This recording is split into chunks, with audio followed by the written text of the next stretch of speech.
बिस्मिल्लाहिर्रहमानिर्रहीम, अस्सलाम वालेकुम। एक तरफ मुल्क में सियासत का खेल हो रहा है। हर पार्टी दूसरी पार्टी से मिल रही है, एक दूसरे को अपनी तरफ खींचने की कोशिश कर रही है।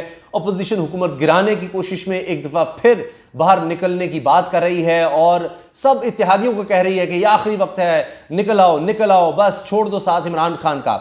और इमरान खान किसका साथ देने गए, यानी काबीना का इजलास था वो छोड़ दिया। काबीना का इजलास नहीं हुआ। काबीना का इजलास जो सबसे अहम हुकूमती लेवल पर सबसे अहम इजलास ही होता है, और ख़ास तौर पर चीन के दौरे के बाद तो ये बहुत ही अहम था कि अब आगे करना क्या है। फिर उसके बाद रूस का दौरा है, दीगर मामलात हैं। इमरान खान साहब सीधा गए बलूचिस्तान, नौशकी पहुंचे और वहां पर जवानों से मिले।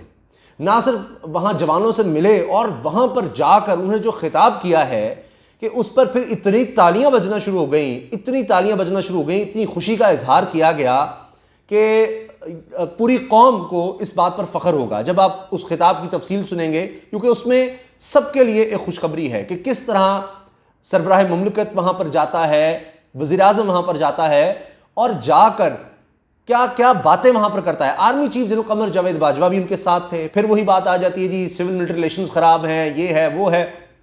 यहाँ पर सियासी मुलाकातें हो रही हैं और इमरान खान साहब अपने जवानों से मुलाकात करने पहुंच गए। वहां पर गए जिन जवानों ने इस कामयाब ऑपरेशन में हिस्सा लिया, दहशतगर्दों को मारा, उनसे मुलाकात की, उनसे हाथ मिलाया, उनका हौसला बढ़ाया और उसके बाद वहां पर खिताब भी किया।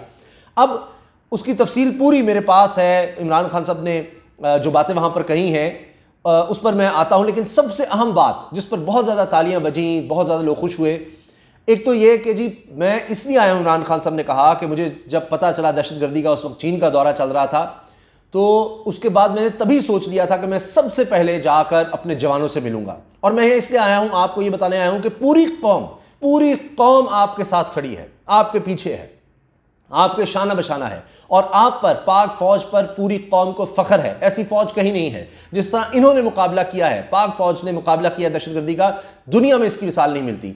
और उन्होंने कहा कि हमें एहसास है कि जो तनख्वाहदार तबका है वो कितनी मुश्किल में है, महंगाई की वजह से कितनी मुश्किल में है, और हम उसकी मुश्किल हल करने की पूरी कोशिश कर रहे हैं कि हम अपनी आमदनी बढ़ाएं, मईशत को बेहतर कर सकें। और उन्होंने वहाँ पर ऐलान कर दिया कि जवानों की, जो रेंजर्स हैं, FC के जवान हैं, इनकी तनख्वाहें 15% बढ़ा रहे हैं, 15%। जाहिर है कि ये भी तनख्वाहदार तबका है, कोई उनकी तनख्वाहें ज़्यादा नहीं हैं, फिर महंगाई इतनी हो गई है, तो अब जाहिर है कि वो बड़े खुश हुए। वहाँ पर उनके भी ख़ानदान हैं, बीवी बच्चे हैं, तो बड़े वो इस पर उनको राहत हुई।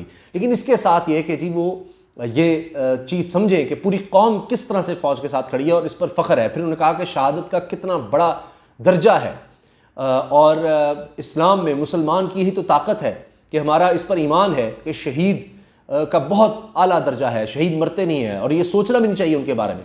कुरान पाक में हमें ये बताया गया है। तो ये बहुत बड़ी बात है कि अपनी जान, जो सबसे कीमती चीज़ है किसी भी इंसान के लिए, उसको कुर्बान कर देना, अपनी कौम के लिए अल्लाह की राह में कुर्बान कर देना, ये बहुत बड़ी बात है। अच्छा, अब आप देखें कि सिर्फ ये नहीं कि वो वहाँ गए हैं और उन्होंने तनख्वाहों में इजाफा कर दिया जवानों की, ये भी कहा है कि हम सबकी तनख्वाहों में इजाफा करने की कोशिश कर रहे हैं। और ये बात पहले ही हो रही थी कि ये जो बजट आएगा इसमें सबकी तनख्वाहों में इजाफे की बात होगी। तो अब जो ज़ाहिर है बजट में तो ये हो सकता है जो सरकारी मुलाजमीन है, किसी न किसी तरह तनख्वाहदार तबका है, उसकी तनख्वाहों में इजाफा हो सकता है। मगर दूसरी तरफ यह है कि अब वो सरकारी मुलाजमीन की तनख्वाहों में इजाफा तो है ही है, वो भी होगा, लेकिन प्राइवेटली एक प्रेशर डालने की कोशिश कर रहे हैं इमरान खान साहब। और उन्होंने कहा कि जी हमने जब 100 बड़ी कंपनियों का देखा, सारा डाटा चेक किया, तो 900-950 अरब रुपया उन्होंने मुनाफा कमाया है। 950 अरब रुपया। वो कह रहे हैं कि मैं अब इन सब से बात कर रहा हूँ, इनसे दरख्वास्त कर रहा हूँ कि ये फ़ायदा जिन्होंने कमाई की है इसको अपने तनख्वाहदार तबके तक पहुँचाएँ, क्योंकि बहुत ज़्यादा मुश्किलात हैं तनख्वाहदार तबके को।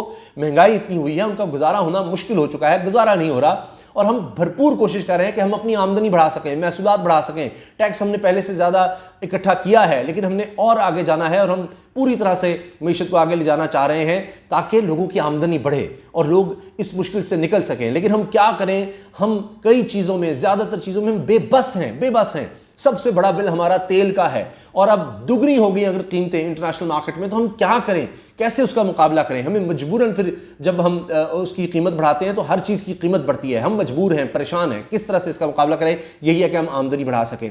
अब उन्होंने कहा कि ये जो खित्ता है बलूचिस्तान का, इसमें हमने सबसे ज़्यादा इन्वेस्टमेंट करनी है और किसी भी जमहूरी हुकूमत ने इतने फंड्स नहीं दिए पाकिस्तान की तारीख में जितने हम दे रहे हैं। और हमने ये जो दहशतगर्द हैं या ये जो बयानियाँ बनाते हैं कि जी हाँ परेशानी है, गुर्बत है, पसमानदा इलाका है, हमने इनसे ये छीन ही लेना है, बहाना ही छीन लेना है। और बलूचिस्तान में इतनी डेवलपमेंट आप देखेंगे कभी तारीख में नहीं हुई होगी। और उन्होंने कहा कि अभी चमन से कोयटा और कराची तक हाईवे बन रही है, उसके लिए रकम मुख्तस कर दी गई है और आप देखेंगे इससे कितनी ज्यादा डेवलपमेंट होगी, पूरा बलूचिस्तान का खित्ता ही बदल जाएगा इसकी वजह से। और सिर्फ यही नहीं है, उन्होंने कहा कि चीन के सदर ने इस बात की यकीन दहानी कराई है इस दौरे में। चीन के सदर ने कहा है कि सबसे ज्यादा डेवलपमेंट हम बलूचिस्तान में करके दिखाएंगे आपको, सबसे ज्यादा। और अब सी पैक का पहला फेज मुकम्मल हो गया, अब अगला फेज है सनतकारी का, इंडस्ट्रियलाइजेशन का। लोगों ने इंडस्ट्रियलाइजेशन से तरक्की की है, हम बस यही लगे लगे चीजें खरीदो, तजारत हो रही है, ये इंपोर्ट्स कर रहे हैं, वो नहीं। इंडस्ट्रियलाइजेशन और आईटी का दौर है और अब हमने ज़राअत में भी तरक्की करनी है। चीन की उन्होंने मिसाल दी कि हमसे कई गुना वो फसल से हासिल करते हैं, लेकिन हम जितनी हम फसल हासिल करें इससे आधी और ज़्यादा कर लें तो हम एक्सपोर्ट करने वाला मुल्क बन जाएंगे। जो खुराक है, ज़राअत से जो कुछ हम काश्त कर रहे हैं वो हम एग्रीकल्चरल प्रोडक्ट्स को एक्सपोर्ट कर रहे होंगे, सिर्फ हम अपनी जितनी है उसको आधा ही मजीद बढ़ा लें, कई गुना तो छोड़ दें चीन की तरह। तो ये अब हमने करना है और ये सब चीज़ें चीन के साथ डिस्कस हो गई हैं और आप देखेंगे कि अब बलूचिस्तान में किस तरह आपको डेवलपमेंट नजर आएगी। तो ये अब बेहतरीन हल इमरान खान साहब ने दिया है। इस तरह से इंशाल्लाह दहशतगर्दी खत्म होगी, लोग उनकी बात ही नहीं सुनेंगे दहशतगर्दों की इंशाल्लाह, कि ये झूठे हैं, ये ऐसे ही बात कर रहे हैं, क्योंकि हमें तो कभी बलूचिस्तान में इतनी डेवलपमेंट नज़र नहीं आई। इनके लिए सेहत, तालीम, रोज़गार, ये मौके जिस तरह से नज़र आएंगे, पहले जब कभी नहीं इतने नज़र ही नहीं आए होंगे, तो लोग कहाँ इनकी बात पर तवज्जो देंगे। तो ये आर्मी चीफ का वहाँ पर जाना, फिर ये जो बात की जा रही है बलूचिस्तान आवामी पार्टी अलहदा होने जा रही है, जनाब फ़लाँ पार्टी अलहदा होने जा रही है, उनकी तवज्जो आज भी अपनी सियासत पर है, मुल्क हालत जंग में है और इमरान खान साहब फ़ौजियों के पास पहुँच गए, सिपा सलार आर्मी चीफ उनके साथ थे। अच्छा, बलूचिस्तान अवामी पार्टी के जनाब वज़ीर आला वहाँ पर अब्दुल कुद्दूस बिज़ंजो साहब वो वहाँ पर मौजूद थे, जिनको एश्योरेंसेस दे रहे थे इमरान खान साहब, तो वो फिर बाइकआउट कर देते, ना आते, वो भी वहाँ पर मौजूद हैं। और ये एक बहुत बड़ी बात है, एक बड़ा जेस्चर है कि सारे काम छोड़कर, यानी काबीना का जो इजलास था उसको भी छोड़कर वो गए हैं वहाँ पर और वो कह रहे हैं कि हमने इस दहशतगर्दी का इंशाल्लाह इस मुल्क से हमेशा हमेशा के लिए ख़ात्मा करना है। तो ये एक बहुत बड़ी बात होती है कि फोकस नज़र आ रहा है अस्करी और सिविल क़यादत का। फोकस ये है कि हमने इस दहशतगर्दी को इंशाल्लाह ख़त्म करना है। उसके लिए जो हो सकेगा, जो वसाइल चाहिए होंगे, सपोर्ट चाहिए होगी, वो सब पूरी कौम की तरफ से नज़र आएगी। तो ये जनाब बहुत बड़े बयानात हैं और इसी से नज़र आ गया कि आने वाले दिनों में सबकी तनख्वाहें बढ़ाने की कोशिश की जा रही है और ख़ास तौर पर कि पूरे मुल्क में आमदन बढ़े। और महंगाई का ये एहसास है कि उन्होंने कहा कि देखें जी, बरतानिया और अमेरिका जैसे ममालिक जो नोट छापते हैं, वहाँ भी जो छाप सकते हैं, वहाँ भी 40 साल की सबसे ज़्यादा महंगाई हुई है। और हमारा तो वैसे ही मुल्क एक गरीब मुल्क है, पहली बड़ी मुश्किलात हैं हमारे लिए, बड़े मसाइल हैं, लेकिन ये अमीर ममालिक हैं, वो भी इसका उस तरह मुकाबला नहीं कर पा रहे।